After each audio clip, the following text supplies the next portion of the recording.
তিনিখন নাটকৰ ৰসটো সম্পূৰ্ণ পৃথক তিনিখন নাটকৰ যোগেদি তিনিটা ভিন্ন সোৱাদ দৰ্শকৰ ওচৰলৈ নিবলৈ চেষ্টা কৰা যাব ৰিহাৰ্চেল বহুত কষ্ট ভাবিব নোৱাৰা কষ্ট হয় ৰিহাৰ্চেলৰ কথা ভাবিলে এনেকুৱা লাগি যায় যে থিয়েটাৰত কিয় আছিলোঁ থিয়েটাৰ নাথাকিলে দোকান এখন দিলেওতো মই চলি থাকিব পাৰিলোঁ হয় তো হেল্ল' এভৰিৱান স্বাগতম জনাইছোঁ আপোনালোকক মোৰ ইউটিউব চেনেললৈ তো মানে বহুতে মোক কমেণ্ট কৰিছিল যে আবাহন থিয়েটাৰৰ ভিডিঅ' লাগে আবাহন থিয়েটাৰৰ ভিডিঅ' লাগে আবাহন থিয়েটাৰৰ ভিডিঅ' লাগে তো আজি গৈ আছোঁ মানে আবাহন থিয়েটাৰৰ ভিডিঅ' বনাবলৈ মান্দা কাটা তো এইফালে মনজিৎ দাহঁত আহি আছে মানে মনজিৎ দাহঁত ৱেগেনাৰ লৈ পিনাই মানে কাৰ লৈ পিনাই আহি আছে তো আমি গোটেইবোৰে কাৰত যাম মনজিৎ দাহঁত আহি আছে পাঠশালাৰ পৰা আৰু মই ইয়াৰ পৰা নলবাৰী হাৱেলৈকে যাব লাগিব নেশ্যনেল হাৱেলৈকে আৰু তাৰ পৰা কাৰত যাম মানে তো বলক তেনেহ'লে যাওঁ পুৰা একদম আবাহন থিয়েটাৰৰ ভিডিঅ' বনাবলৈ বুলি তোমাৰ বহুতে কৈ আছিল না তো বলক আজি যাওঁ মানে আবাহন থিয়েটাৰৰ ভিডিঅ' বনাবলৈ তো এনেকৈ পুৰা একদম উঠি গ'লোঁ মানে কি আজি একদম বহুত বেছি জামিলা হৈছে মানে আমাৰ আজি স্কুটিখন দেউতাৰ তাত আছে না দোকান খুলিছে তো আনিব নোৱাৰিলোঁ ইয়াতে থোৱা জেগাও নাই এইফালে মনজিৎ দাহঁত আহিছে পুৰা একদম ৱেগেনাৰ লৈ পিনে এইফালে মনজিৎ দা এইফালে 1 ষ্টাৰ পুৰা একদম আছে 1 ষ্টাৰ 2 ষ্টাৰ 3 ষ্টাৰ গোটেই আছে আমাৰ লগত তো এতিয়া আমি গৈ আছোঁ বাইহাটা চাৰিআলি মান্দা কাটা মানে আপোনালোকে নিশ্চয় বহুতেই কৈ আছিল আবাহন থিয়েটাৰৰ ভিডিঅ' লাগে আবাহন থিয়েটাৰৰ ভিডিঅ' লাগে আবাহন থিয়েটাৰৰ ভিডিঅ' লাগে তো আজি আপোনালোকৰ বাবে কতনা কষ্ট কৰিবি নাই আমি 4জন গৈ আছোঁ মানে বাইহাটা তো মানে তাত মানে মান্দা কাটা আছে ন তাতে পুৰা একদম আবাহন থিয়েটাৰৰ আখৰা হয় তো তালৈকে যাম তো আজি পুৰা একদম মানে অপেক্ষাৰ অন্ত পৰিব আপোনালোকৰ আবাহন থিয়েটাৰ লাগে বুলি কৈ আছিল তো আজি গৈ আছোঁ পুৰা একদম আবাহন থিয়েটাৰ তো বলক তেনেহ'লে আৰু ভিডিঅ'টো শেষলৈকে চাই থাকিব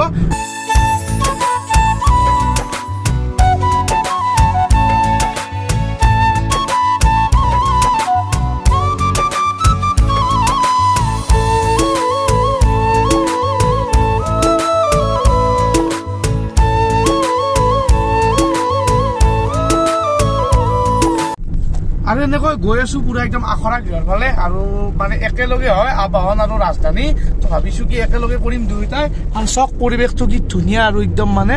এইফালে মানে ধুনীয়া এটা পৰিৱেশ আৰু মানে কি হয় নাজানো আখৰা গৃহৰ ফালে কিন্তু এইফালে ধুনীয়া এটা পৰিৱেশ তো ভাল লাগি আছে পৰিৱেশটো মানে পাহাৰৰ টিলা টাইপ আছে আৰু ছাইডত এইফালে খেতি পথাৰ আৰু এইফালে ধুনীয়া এটা সুন্দৰ ৰাস্তা তো যাই থাকোঁ মানে কিবা এটা ভাল লাগিছে ঠাইটো তো এনেকৈ পুৰা একদম আহি পালোঁ আবাহন থিয়েটাৰৰ আখৰা গৃহ এইফালে আগৰ ফালে আছে এইটো আবাহন থিয়েটাৰৰ আখৰা গৃহ আৰু কাৰখন অলপ ছাইডতে থৈ দিছোঁ মানে নহ'লে বহুত বেছি ৰ'দ হয় আৰু এইফালে আবাহন থিয়েটাৰৰ আখৰা গৃহ আৰু এইফালে এখন স্কুলো দেখিছোঁ কিবা কি স্কুল নাজানো কিবা শ্বিলঙৰ টাৱাং চাঙৰ স্কুল আন লিখি আৰু মানে ফটোটো চাই কিনে বাছ এইফালে ধুনীয়া একদম পাহাৰৰ টিলা এইফালে বিল্ডিং এটা মানে কিবা টাৱাং চাঙৰ স্কুল যেন লাগে আৰু বাকী এইফালে আবাহন থিয়েটাৰৰ আখৰা গৃহ তো বলক পুৰা একদম ভিতৰৰ ফালে সোমাই যাওঁ চাগে প্ৰস্তুতি বাহত গোটেইবোৰ আছে আবাহন থিয়েটাৰ প্ৰথমবাৰ হয়তো প্ৰস্তুতি বাক লগ পাম মই এইবাৰ নাটক বহুত চাইছোঁ কিন্তু প্ৰথমবাৰ লগ পাম যিহেতু মই আগতে আবাহন থিয়েটাৰৰ লগত ভিডিঅ' কৰা নাই তো বলক এতিয়া পুৰা একদম ভিতৰৰ ফালে সোমাই যাওঁ আৰু এইপিনে পুৰা একদম লাগি আছে আবাহন থিয়েটাৰৰ বেনাৰ তো এইবাৰৰ নাটক 3খন আৰু এইফালে হৈছে আবাহন থিয়েটাৰৰ মেইন গেটখন যোনফালে পুৰা একদম সোমাই যাব লাগিব একদম ভিতৰত ট্ৰাক চাকবোৰ আছে পুৰা একদম আৰু এইফালে দৰ্জাখনো বন্ধ কৰি থব দিছে তো মানে দৰ্জাখন বন্ধ কৰি থৈ দিলোঁ পুৰা একদম আবাহন থিয়েটাৰৰ আৰু একদম পুৰা ভিতৰৰ ফালে সোমাই আহিলোঁ আৰু আগত মানে আখৰা গৃহবোৰ আছে আৰু এইফালে ট্ৰাক চাক আছে আৰু তো পুৰা একদম সোমাই আহিলোঁ আমি গোটেইবোৰ ভিতৰলৈ এনেকৈ পুৰা একদম আবাহন থিয়েটাৰৰ আখৰা গৃহৰ ভিতৰত আছোঁ আৰু এইফালে ৰুম আছে তাত মানে পুৰা একদম ৰিহাৰ্চাল চলি আছে তো ৰিহাৰ্চালটো শেষ হ'লে আমি কথা পাতিব লাগিব আৰু এইফালে ষ্টেজ বনাই আছে মানে ষ্টেজ ৰিহাৰ্চাল হ'ব না দুদিনমান পিছত আৰু এইফালে পৰিৱেশটো বহুত বেছি ভাল লাগে মানে আবাহন থিয়েটাৰৰ সুন্দৰ এটা পৰিৱেশ তো ইয়াত পুৰা একদম আমি ভিতৰত সোমাই আহিছোঁ ভিতৰত পুৰা চলি আছে মানে আখৰা তো এইফালে মোৰ লগত আছে ভ্ৰাম্যমানৰ এখন জনপ্ৰিয় মুখ মানে আমাৰ সঞ্জীৱ দা তো এইবাৰো আপুনি আবাহনত আছে যোৱাবাৰ আবাহনত মই দেখিছিলোঁ বিভিন্ন ৰূপত ধৰি লওক এজন ভায়েক ৰূপত তাৰোপৰি এজন ধুনীয়া পিতৃৰ ৰূপত এইবাৰ কেনেকুৱা ৰূপত দেখা পাব এইবাৰ কেনেকুৱা বেলেগ বেলেগ কেৰেক্টাৰ লেডি মেকবেথত মই মেকবেথৰ চৰিত্ৰত অভিনয় কৰি এতিয়ালৈকে সেই নাটকখন মেলা নাই আমাৰ সেইখনৰ আমাৰ আখৰা হোৱা নাই চলা নাই এতিয়া চলি আছে আখৰা মইনা কৌশলে আঁচনি কিন্তু মেডাম মেনকা চেলিব্ৰিটি গ'ল আৰু মেডাম মেনকা খুব ভাল হৈছে মইনা কৌশলে আঁচনি নাটকখনৰ কাহিনীটো হৈছে বহুত ষ্ট্ৰং কাহিনী এটা খুব মেছেজ ধৰণী গতিকে চলি আছে ৰিহাৰ্চেল পূৰ্ণগতিত এই গৰমত এই গামোচা লৈ ঘাম মচি আমি এতিয়া ৰিহাৰ্চেলৰ আখৰাত ব্যস্ত মানে এনে আপোনালোকে যেতিয়া পেণ্ডেল কৰাতকৈ আপোনাৰ ৰিহাৰ্চেলত বেছি কষ্ট হৈ যায় ৰিহাৰ্চেলত বহুত কষ্ট ভাবিব নোৱাৰা কষ্ট হয় ৰিহাৰ্চেলৰ কথা ভাবিলে এনেকুৱা লাগি যায় যে থিয়েটাৰত কিয় আছিলোঁ থিয়েটাৰ নাথাকিলে দোকান এখন দিলেওতো মই চলি থাকিব পাৰিলোঁ হয় কিন্তু যেতিয়া ৰিহাৰ্চেল শেষ কৰি আমি দৰ্শকৰ মাজলৈ যাওঁ দৰ্শকে যেতিয়া আমাৰ অভিনয় দেখি ভাল পায় আমাৰ নাটক দেখি ভাল পায় আমাক উৎসাহিত কৰে হাত চাপৰি বজায় তেতিয়া এই ৰিহাৰ্চেলৰ এই যে আমি গোটেই দিনটো 3-4 ঘণ্টা মাত্ৰ শুওঁ এইবিলাক চব পাহৰি যাওঁ তো বৰ্তমান আপোনালোকে পূৰা একদম ৰিহাৰ্চেল কৰি আছে আৰু লগতে এটা সৰু কথা সুধোঁ মানে মানুহে যে কয় কিছুমানে যে চাব বিচাৰে যে বেনাৰ নাটক কোনখন হ'ব মিডিল নাইট কোনখন হ'ব তো তেনেকুৱা ইয়াত নাই ন একো মানে তেনেকুৱা নাথাকে আচলতে কেছটো কি হয় আমাৰ 3 দিনীয়া কাৰ্যসূচীৰে আমি নাটক কৰোঁ 3 দিনত আমাৰ 3খন নাটক থাকে ফাৰ্ষ্ট ডে নাটকখন মানে কথাটো কেনেকুৱা ধৰণৰ ৰাতিপুৱা মই শুই উঠিলোঁ উঠি পেলাই আমি মাংস খাই মাংস খাওঁ নেকি আমি মাংসটো নাখাওঁ আমি কি খাওঁ আমি দালি ভাত খাওঁ বা এই দালি ভাতটো হৈছে ফাৰ্ষ্ট ডে নাটকখন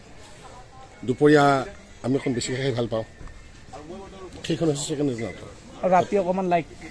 ৰাতি আৰু অকণমান লাইক সেই থাৰ্ড ডে নাটক ইয়াত টেকনিকেলি কিছুমান কথাও থাকে কি আচলতে বেছি হেভি নাটকখন আমাৰ ছেকেণ্ড ডে এইকাৰণে কৰা হয় ফাৰ্ষ্ট ডে আমাৰ জাৰ্ণি থাকে ল'ৰাবিলাকে আহে গোটেই ৰাতি নুশুৱে পেণ্ডেল উঠাই কাম কৰে তাৰপিছত যদি এখন বেছি হেভি টেকনিকেলি হাৰ্ড নাটক এখন যদি কৰি দিয়া যায় তেতিয়াহ'লে এই গোটেই মানুহখিনি বহুত ডাঙৰ এটা সমস্যা হৈ যায় প্ৰব্লেম হৈ যায় সেইটো কাৰণে ছেকেণ্ড ডে যিখন নাটকত বেছি টেকনিক থাকে বেছি কাৰুকাৰ্য থাকে সেইখন নাটক ছেকেণ্ড ডে কৰা যায় কিন্তু আমাৰ মানুহৰ এটা ভুল ধাৰণা আছে মিডিল নাইট নাটকখন বেছি ভাল হ'ব নাটক প্ৰতিখনে ভাল হ'ব পাৰে নাটক তিনিখনে ভাল এনেকুৱা কথা নহয় কোনো নাটকৰে নাভাবে যে মোৰ নাটকখন বেয়া হওক কোনো অভিনেতা নাভাবে যে মোৰ অভিনয়খিনি বেয়া হওক কিন্তু তাৰ মাজতো যিহেতু 3 দিনীয়া কাৰ্যসূচী গতিকে এটা ভাগ হয় যে এইখন আমাৰ ছেকেণ্ড ডে কৰিম এইখনত আমাৰ টেকনিকেলি অকণমান বেছি হাৰ্ড এইখনত অকণমান চিম্পল নাটক এইকাৰণেই চিম্পল নাটক যে ফাৰ্ষ্ট ডে আহিছোঁ আমি কষ্ট ভাগৰ লৈ আহিছোঁ তেনেকুৱাকৈ হেৰি কৰা যায় আৰু কিছু কিছু ক্ষেত্ৰত দৰ্শকক কিন্তু বিচাৰ কৰে দেই যে আমি ছেকেণ্ড ডে নাটকখনেই থাকোঁ কিন্তু ভুল কথা আচলতে second day first day third day গোটেইখন নাটকে এখন থিয়েটাৰৰ মানৱ পুত্ৰ 3খন নাটকে কিন্তু পুত্ৰ সন্তান তো এয়াই আৰু সঞ্জীৱ দাই বহুখিনি সময় দিলে আৰু মানে যিখিনি আমাৰ ভুল থাকে মনত যে ছেকেণ্ড ডে চাম কিবা চাম তো সেইটো ভুল নাথাকিব আবাহনৰ প্ৰতিখন নাটকে বেলেগ বেলেগ যোৱা বছৰত 3টা ৰূপত আমি দেখা পাইছিলোঁ তো এইবাৰো 3টা ৰূপত দেখা পাম আৰু এইখিনি সময় দিয়াৰ বাবে সঞ্জীৱ দাক বহুত ধন্যবাদ ধন্যবাদ ধন্যবাদ থিয়েটাৰে সদায় 3খন নাটকেই এটা 3খন বৈশিষ্ট্যপূৰ্ণ নাটক কৰাৰ চেষ্টা কৰি আহিছে আজি বহুত বছৰ ধৰি আৰু সাধাৰণতে কি হয় আমি ভ্ৰাম্যমাণ নাট্যদলবোৰত দেখোঁ যে এখন নাটকে বিশেষ এটা গুৰুত্ব লাভ কৰে আৰু বাকী দুখন নাটকৰ কথা আমি বৰ বিশেষ জ্ঞাত নহয় দৰ্শকৰ কাৰণে আৰু বহু সময় ভাল হোৱাৰ পাছতো কিন্তু জ্ঞাত নহয় কিন্তু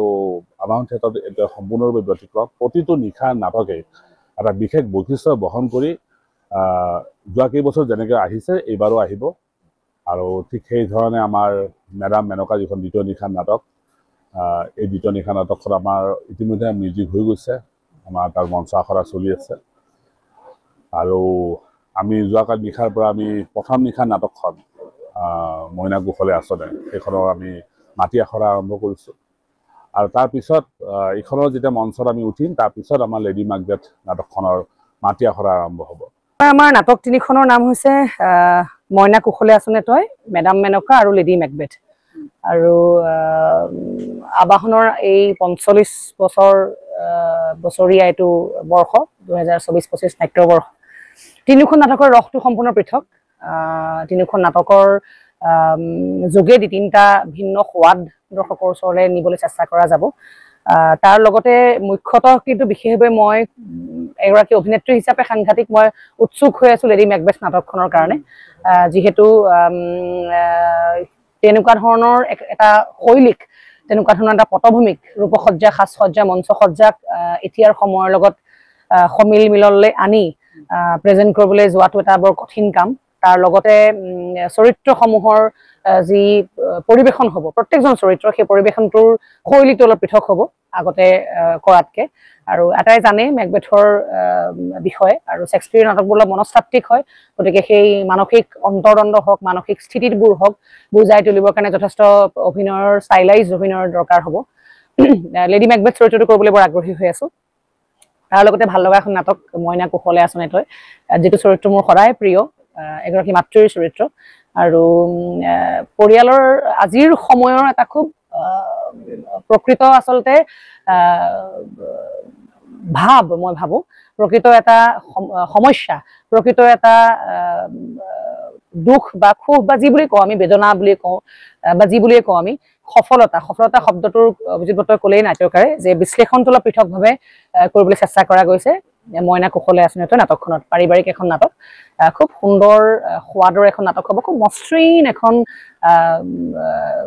উচ্চ বাচ্য নথকা অলংকাৰবিহীন এখন নাটক য'ত অভিনয় মুখ্য অলংকাৰ হ'ব আৰু তাৰ লগতে আছে মেডাম মেনকা অলংকাৰেৰে ভৰপূৰ এখন নাটক হ'ব মেডাম মেনকা। গতিকে তিনিওখন নাটকৰ ৰস পৃথক আৰু আবাহনে প্ৰতি বছৰে সেই তিনিওটা নিশাৰ দৰ্শকসকলক উদ্দেশ্যিয়ে তিনিখন শ্ৰেষ্ঠ নাটক কৰিবলৈ চেষ্টা কৰি আহিছোঁ আমি, যাতে তিনিওখন নাটকৰে দৰ্শকক আমি সোৱাদ দিব পাৰোঁ। এইবাৰো তাৰ হিন্দাৰী নহয়, আমি চেষ্টা চলাই আছোঁ। এতিয়া ৰিহাৰ্চেল চলি আছে। বাকী নটৰাজৰ কৃপা সদায় লাগেই আমাক, কাৰণ এইবোৰ সৃষ্টিশীল কামত আমি যিমানেই যি নকওঁ কিয় গোটেই বস্তুবোৰ নিৰ্ভৰ কৰে ঈশ্বৰৰ ওপৰত। আৰু তেওঁ যদি বিচাৰে যে কামসমূহ সফল হওক, আমি মাত্ৰ চেষ্টা কৰিব পাৰোঁ, কষ্ট কৰিব পাৰোঁ, কামখিনি সফল হোৱাটো তেখেতৰ ওপৰত। আৰু বাকী ৰাইজেই ৰজা, ৰাইজেই আমাৰ কাৰণে ভগৱান, তেওঁলোকৰ কাৰণে আমি কামখিনি লৈ আগুৱাই আহোঁ। তেওঁলোকে ভাল পাওক তাৰে আমি কামনা কৰিছোঁ।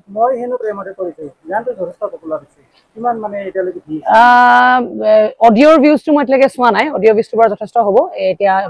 ভিডিঅ'টো 1 মিলিয়ন সম্পূৰ্ণ হ'ল, 1 মিলিয়ন সম্পূৰ্ণ হোৱাৰ আজি 3 দিন মানেই হৈ গ'ল। আৰু তাৰ লগতে কিন্তু সমানে গৈ আছে বেয়া নাপাবি দেই গানটো। আৰু এইবছৰ আচলতে আমি খুব সৌভাগ্যৱান যে এখন থিয়েটাৰৰে দুটা গানেই ট্ৰেণ্ডিঙত গৈছে বা দুটা গানকে দৰ্শকে আঁকোৱালি লৈছে। ৰিলছ বনাইছে। গানকেইটা আচলতে কথাখিনি বৰ সুন্দৰ, বৰ সহজ, সেইকাৰণে দৰ্শকে বৰ পটককৈ দৰ্শকক চুইছেগে। আৰু সংগীত ব্যৱস্থাপনাও বৰ ভাল হৈছে। দুইটা গানেই অজয় ফুকনৰ কম্পজিশ্যন, এটা দীপকেশ দেৱে কৰিছে আৰু এটা পলাশে কৰিছে। আৰু নীলাভ নিতাই গাইছে প্ৰেমতে পৰিছোঁ, পাপৰিয়ে গাইছে বেয়া নাপাবি দেই, নীল আকাশে গাইছে, দুইটা গানেই। গতিকে সংগীতৰ ক্ষেত্ৰত প্ৰতি বছৰে এটা নতুন সোৱাদ দিবলৈ চেষ্টা কৰা গৈছে। যোৱা বছৰ